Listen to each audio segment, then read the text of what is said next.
He's had a career that spanned more than 3 decades, and the last 6 of those has been as the Lane County Sheriff. Sheriff Cliff Harrold is here now with me. Thank you so much for being here. Absolutely, thank you. And I know you're embarking upon retirement, but first let's go back a little bit. Let's go back into time. Tell me about how things started out in public safety for you as a cadet. Yeah, so as a 16-year-old, I was working a high school job at a gas station in Cresswell, and there was a local deputy that would stop in and buy a cup of coffee, but was also very intentional about interacting with the high school youth that ran the gas station. And one day I asked him enough questions about his job that he said, well, you should probably come do a ride along with me.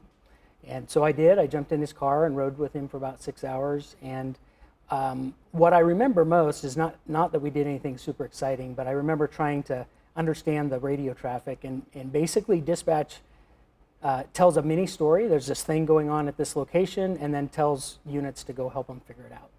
And that was just really attractive to me, the idea of riding around waiting to be sent to go help someone sort something out. And so I went home after that ride along and told my parents I knew what I was going to do with my life. And I tried to do another ride along shortly thereafter, and the sergeant handed me an application for the cadet program and said, you have to do this first. Wow. So I applied and spent a lot of time. And from cadet, you've done what jobs in the sheriff's office? Yeah, so of course got hired as a deputy once I turned 21, and worked in the Lane County Jail for about 2 years. And most of our deputy sheriffs start in the jail. We really like the skill building that happens in that environment prior to going out on patrol. And then I transferred over. I worked in court transport, where you're taking folks who are in custody to their court hearings and then taking them back to the jail. Came out to patrol, worked as a patrol deputy. Spent about 9 years as a deputy sheriff before I promoted to sergeant. Then promoted to sergeant. I was a patrol sergeant in the main office for a few years, and then I transferred over to be a supervisor of those contracts like Cresswell and Bonita, the way that I got into the business. I was the detective sergeant for a little while, and spent about 10 years as a sergeant, which is that first line supervisor, small team leader, before I promoted into management. So and I worked as a lieutenant in the police services division. I worked as a captain in both police services and the corrections. And then I was Sheriff Byron Trapp's chief deputy for 3 years before his retirement. And then I was appointed as sheriff, and I've spent the last 6 years doing that. Well, Sheriff Harrold, tell me about the challenges you faced and how you've overcome them as sheriff. Yeah, so the last 6 years in particular have been an incredible honor and privilege. I have loved the opportunity to invest in the people of the office and to recruit quality people of good character to be serving our community. I've loved all of that. My wife has been a terrific partner with me in that. There's been plenty of challenges in the last 6 years. The first and biggest one that jumps out at me is the Holiday Farm Fire. Happened fairly early on for me as a sheriff, and that was a really significant impact to our community, where I was involved in a unified command situation with fire professionals and making really impactful decisions regarding the community. And of course, we've had a number of things, COVID, which I don't want to talk about, but challenges to get through. I would say the biggest challenge to the Lane County Sheriff's Office is the same challenge that it's had in the 30 years I've been with it, which is our budget problem. And that relates to the fact that Lane County used to have a lot of logging that happened on federal lands, and the county budget received a portion of that revenue. And so once logging was curtailed, the federal government replaced that revenue for a period of time, but no longer does to the extent they once did. And so for a metro county that's practically the size of Connecticut, we're incredibly understaffed. And so that's a real challenge, and it weighs heavily, particularly on me as sheriff. We've always had that challenge, but as the sheriff, being the person that's sending folks out every night to do the work that they do for Lane County, and knowing how ridiculously understaffed they are, has been hard for me, both because I'm sending deputies out and I worry about their safety, but also because I want us to do better for the community. And everybody that works in the office, we want to be able to do a better job. Our average response time to assault calls is an hour and a half, and that's completely unacceptable. But it is our reality because we just don't have the funding and the people to put out for a county our size. And speaking of the people, how many deputies do you currently have to send out? Yeah, so our total deputy sheriff in both the police services function and the jail function is about 200. Most of those are on the jail side, and I'm really, really proud of the work we're doing in the jail, which we're able to do because of the public safety levy, which was renewed in 2023. That provides funding just for the jail function, and so we're doing great work in our jail, really proud of it. Over on the patrol side, a total sworn from the captain all the way down is about 70, but that's mostly because we contract with so many people. City of Crestwell, City of Veneta, Oregon State Marine Board, Oregon Parks, Bureau of Land Management. Most of those deputies are actually contract deputies. The County General Fund, the property tax funded deputies that go out to provide police services to unincorporated Lane County. We currently have 30 of those. What's interesting, in 1979 there were 100 deputies. Currently we're budgeted for 30, and our population has increased by 100,000 people. Wow. So I know that the budget is a big issue, staffing. Are there any other major issues that the incoming sheriff will have to face? Yeah, you know, I really do believe the incoming sheriff's main issue will be the budget. And outside of that, of course, we all know that we're in a period of time where mental health and folks in mental health crisis and the intersection of mental health crisis and public safety is an area that we've been working on for a long time. Again, I'm real proud of some of the work we're doing at the jail to work with folks who are in mental health crisis and to prepare our deputy sheriffs for how to interact and to think differently about folks that are coming into our custody. But the reality is our whole country, the state of Oregon for sure, but our whole country is struggling with this issue. And the fact that because there's not enough mental health support out in the community, the public safety system ends up being a safety net. And what is heartbreaking for me is interacting with family members who have a loved one who's headed down a path of mental health crisis, and they're desperate to help their loved one, but they can't figure out how to help them. And they end up sort of throwing their hands in the air and saying, well, maybe they'll get arrested and then they'll get help. But the reality is the public safety system isn't the best way to help folks that are headed down that path. If we could intervene earlier on and get them the mental health help that they need prior to the public safety system, that's a much better way. So lots of meetings, lots of conversations. I've been involved in a lot of those conversations. You know, in the local area, Lane County is trying to build a stabilization center, a crisis stabilization center. Peace Health is working on a new mental health hospital. And so hopefully we're going to, in the future, have a better way to help folks prior to the public safety system. That's certainly a goal. Well, you mentioned Peace Health. Let's go in that direction. Yeah. You're moving on to Peace Health to head their security. Tell us about what that position entails. Yeah, well, you know, honestly, I have a whole lot to learn. So I'm excited about that. I'm excited to learn something new. I do know that part of my job will be that liaison between the local law enforcement agencies and Peace Health.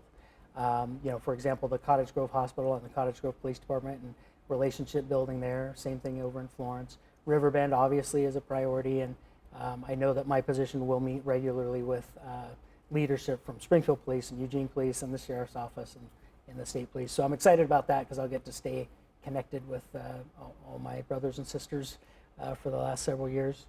And then also I'll be making new relationships and learning more specifically in that medical environment and making sure that it's a safe environment for the workforce to come to, right, and a safe environment for the public that is coming there seeking services.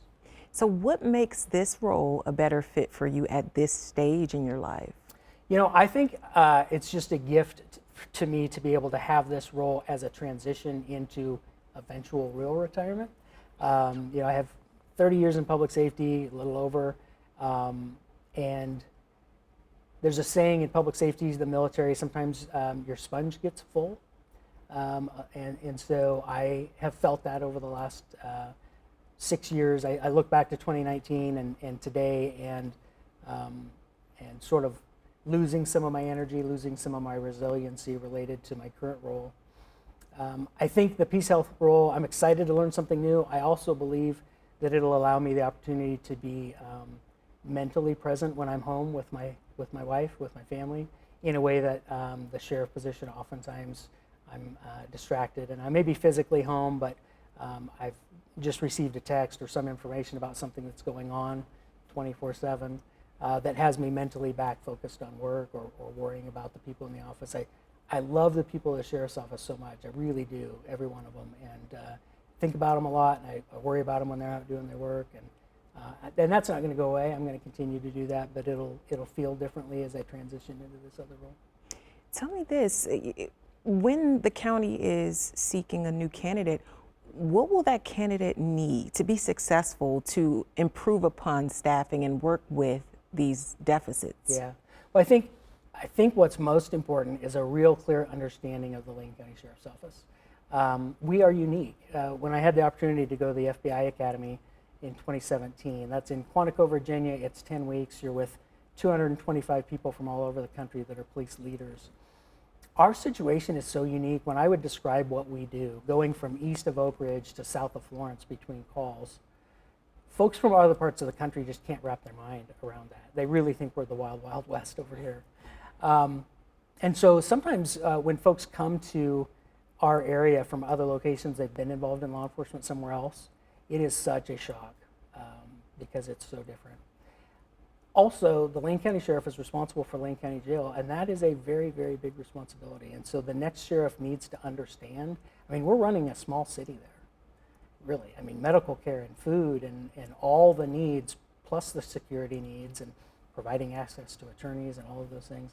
That's a big deal. And so the next sheriff needs to have a real clear understanding of that. So Carl Wilkerson has been my chief deputy for the last 6 years. He's been an incredible partner to me. We've done so much as a team, and I'm really, really proud of the leadership team at the Sheriff's Office, not just Carl, but our division commanders and our lieutenants. It's a terrific team. And frankly, I think that Carl Wilkerson will do a fantastic job as sheriff. I think that he's spent the last 6 years helping me be sheriff, so he's very well prepared. I've asked the Board of County Commissioners to appoint him as the next sheriff, and so I'm hoping that that's what happens. I think anybody that's in leadership that isn't preparing someone to take their job is not doing the full job of leadership, and so that's been my goal as I've worked with my leadership team, preparing Carl to take my job, but also that next level. And I feel like I inherited a legacy through the Sheriff's Office. We work on career development opportunities and that sort of stuff, and so I think the team is great, and they're well prepared to continue to move the agency forward. And roughly how many inmates do you have at the jail? So our capacity currently is 411 beds is what we're operating, and because of the public safety levy, we're able to do that right now. Our population really fluctuates quite a bit, total population, and really ever since COVID and the way the courts and the whole public safety system changed during COVID has continued to sort of change the way we manage our population. A quick example of that is we've increased the amount of electronic monitoring that we have available. And so pretrial services, which is a function of the court, not the sheriff, they make release decisions, and they are making release decisions in a way that corresponds sort of how they started doing it during COVID to keep the population down. But we have electronic monitoring so that for some of these folks that have been charged of violent crimes, we can continue to make sure that we're keeping an eye out for public safety while we're waiting for them to go through their court process. Well, I started you out with the challenges, but I would love to also know the highlights. That's important as well. Yeah. Well, I tell you, I have absolutely loved my career. I loved coming to work. I am so thankful that I got to have 30 years at the Sheriff's Office. I've loved the Sheriff's Office. I tell all of our new staff that my goal is that they love working here as much as I have, and also that they reach retirement age physically healthy, but also mentally and spiritually healthy, and with their relationships good.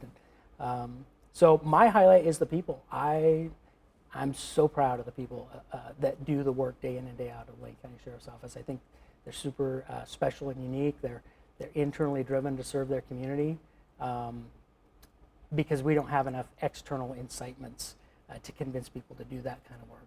It has to come from inside.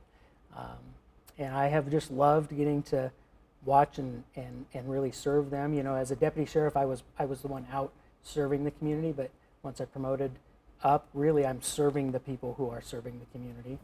And I've loved the opportunity to that. I love watching them grow in their careers and watch their families grow up. I've gotten to have a group of peers that we all grew up together and watched our families grow up, and now I'm watching that next generation, and I've loved that, and I plan to continue to love that. I intend to still be around, and I want to keep being an encouragement to them and a cheerleader for them. So. And luckily, you get to maintain those relationships in a different capacity, but. Exactly, yeah. All right, well, thank you so much for joining us here today, Sheriff Cliff Harrold. We appreciate it. And congratulations on your retirement. I know it's not the official retirement, but step in that direction. It is, yeah. Thank you so much. I appreciate it. Thank you.